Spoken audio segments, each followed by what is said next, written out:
All right, everyone, welcome back into another Prize Picks and Underdog props video. Going to be touching on the top prop bets today in the NBA. Let's go ahead and get into it.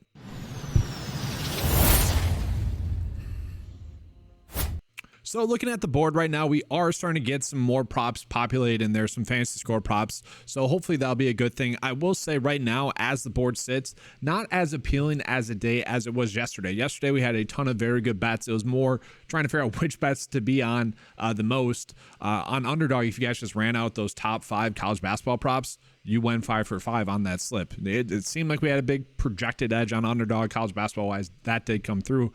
Right now on both sites, we're really not getting that many big projected edges across the board, but this is a smaller slate in NBA. I can do a game by game breakdown, so let's go ahead and get into that. And so with that, let's go ahead and start out with the first game that we are getting here, which is going to be the Lakers game and Boston game. I don't want Lakers fans getting mad, but actually we might not be getting that many prop bets for the Lakers. Just LeBron and AD, they're currently questionable, okay? And so Anthony Davis sat out on the back end of a back-to-back in the last game, meaning that Austin Reeves actually had a pretty good game. For the most part, though, this game is much more higher scoring than I would have thought at 240 for an over and under.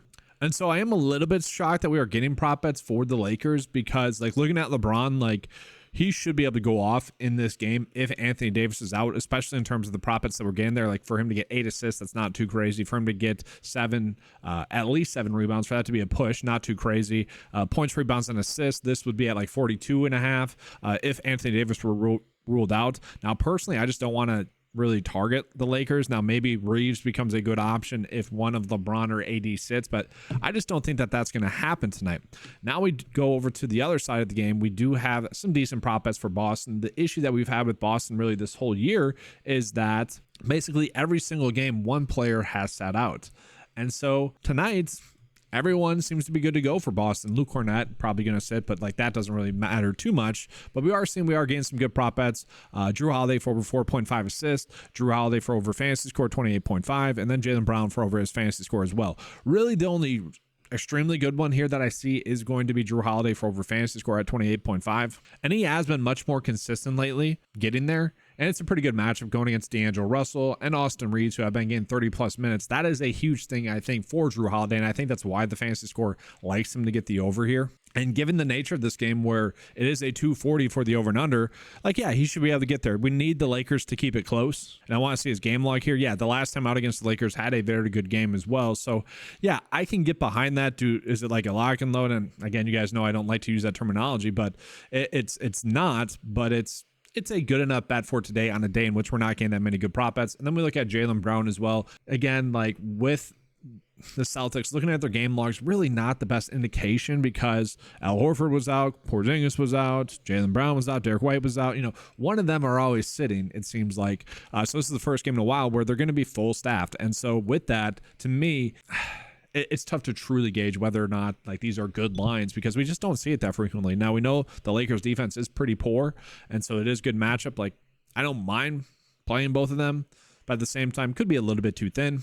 We look at the next game here. We got the Pacers and the New York Knicks. So the Pacers, they're expected to get Halliburton back today. I don't think he's going to be on too much of a minutes limit. Going against New York, though, maybe not the best matchup. Dante DiVincenzo, Josh Hart have been going off for the New York Knicks with Julius Randle out and Mitchell Robinson off. That is something that I expect to continue, especially for DiVincenzo. Like that's why you have him there. He's one of those players that can step up on a limited basis when you need to ask him to. And so I really don't mind him. We're not getting any prop bets for him right now. I don't think OG being on the court really changes his role too much.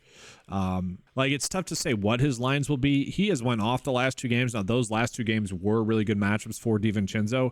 This is going to be a little bit more difficult, but it is still a pace up spot. Like this still should be a high scoring game. I mean, look at the shot attempts, 22 shot attempts in both of those games. Okay. So like, I do expect that. We're not expecting 4 steals. We're not expecting 5 blocks, but I do expect him to have another good game.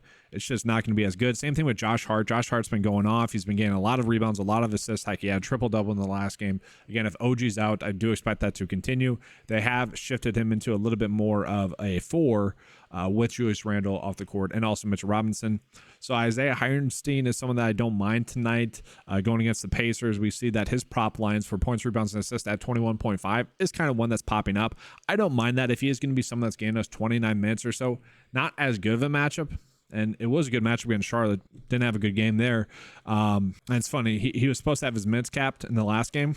Got 29 minutes. That's why those reports are always interesting. And so maybe that's a concern, and maybe that's why we're getting this line this low. But at 21.5, we can see the average sportsbook line would actually have this set at 22.5. I see that as a decent edge. I'm fine with that.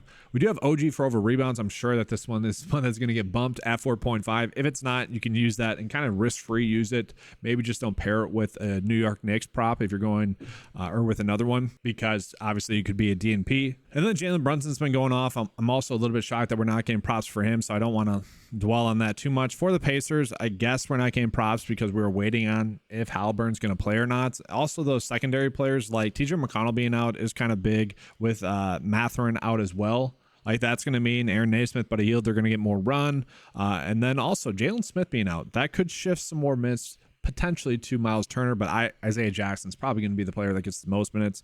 Let's move on into the next game here. We got the Cavs versus the Mavericks. So, guys, wow. Sorry, I said Mavericks. The Memphis Grizzlies. The Grizzlies are so banged up. Okay, if Luke Kennard is out, Scottie Pippen Jr. is going to have himself a very good game. He's had a high usage rate with all these players off the court. And same thing for Vince Williams. He is someone that I would really like as well, especially with Zaire Williams. They're not going to try to force him into a bigger role then. But the matchup with Cleveland's not great. Okay, and it's tough to know what to do with Cleveland because Donovan Mitchell just went off. And so, yeah, looking at the prop bets that we're getting from Memphis, I really don't mind them. And really, the lines that we're getting right now for Vince Williams do seem to be a little bit too low, especially if John Contra, who's currently questionable, is ruled out. And I say that because they have kind of been running Contra at the point a little bit.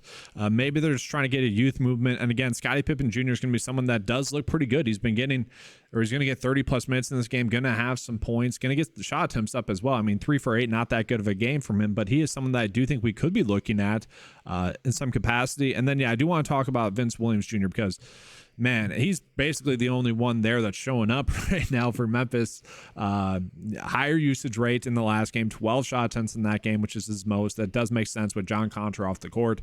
Again, he's someone that is getting to the free throw line, is making some 3 balls, not shooting as much volume as I would like, but given the amount of production he has had lately, I'm really shocked at the lines that we are still getting there. Like, rebounds and assists you could do, just points at 13.5 seems vastly too low. You could do points, rebounds, and assists. I'm kind of okay with all of those. I do wish we were getting a Scottie Pippen prop. And then we look at the other side of this game. Donovan Mitchell just went off in his last game. So it's like, what do we do with that? You know, I never liked that when a big time players coming in off of a great game. Like, I'm expecting him to have a poor game, but going against Memphis, like, these players should go off. Like, Evan Mobley to get 15.5 points and rebounds against Memphis, against their backups, should be quite easy to do, regardless of the minutes that are going around for Cleveland tonight. If you wanted to do rebounds and assists, points, rebounds, and assists, I'd be fine with that as well. Donovan Mitchell, 38.5 points, rebounds, and assists also seems too low. And so, like, looking at it, yes, the reason why we're getting Evan Mobley at such a low line is he's just returning from injury, going to get about 22 minutes or so. It's pretty much going to be capped at that. That should be more than enough against Memphis, and maybe gets a little bit more run. Who knows, right? The reports on minutes have been so bad in the NBA lately. And then from there, Donovan Mitchell, do just want to mention him. Like, yeah, he went off in the last game. Honestly, it wouldn't be surprising to see that continue. It really should. Going against Detroit, that game is one that should have been a blowout as well. It was not. He did have a good game. That could continue. But again, I typically don't like to target players coming in off of a good game. To me, that feels a little bit too risky, but, you know, fine matchup. I expect those players to go off. And then in the last game, I will say the prop lines that we're getting for Utah are pretty crazy. Like, fantasy score wise, they have been able to keep games close. It's going to be a close game, especially with it already being confirmed that Joel Embiid is out. And then you tack on that Maxey could be out. That's crazy. And so personally, like, this John Collins prop, I would say let's bet the over there. I feel pretty good about that. And then looking at Jordan Clarkson for the fantasy score, I don't know if I agree with that as well for the over. Like, to me, these two right away, I would have said, let's do the opposite. And I'll touch on that in a second. Lauri Markkanen for over fantasy score, I don't mind as well. Like, I expect this game to be close. That's the thing with Utah. They're kind of had that Washington-Portland rule with me, where with those teams, it's like, you know who to target when the game's expected to stay close. And typically speaking, the lines are a little bit reduced due to the nature of games potentially being a blowout. And then lastly, Colin Sexton for over 32 for a fantasy score. We can see The average sportsbook line is basically set at 33.4, but favoring the under. I kind of like him to get the over fantasy score as well. Now, the issue that I'll have with that fantasy score line for Colin Sexton is the fact that the data does like Jordan Clarkson to get over fantasy score. And so it does seem to be like one or the other there. And so I'm saying that the data is probably going to be wrong. Maybe I don't bet Jordan Clarkson for the under, but I do like Colin Sexton for over fantasy score. And then I do like John Collins to get over his fantasy score as well. Again, with Embiid out tonight, like the matchup is a little bit better for all these players. So John Collins is someone I think we can expect to get 30 plus minutes in this game, assuming the game stays close. We got to remember that. That's what we're betting on here, the game to stay close. And the games that stay close, he's going to get 33 plus minutes or so, where in these other games that weren't close, he didn't get that final rotation. And so looking at Jordan Clarkson, yeah, he hasn't been as good lately. You would expect him to have a better game here sooner rather than later, but Colin Sexton's been going off. The last game against New York, 28 minutes, that game was a blowout. He still had a great game.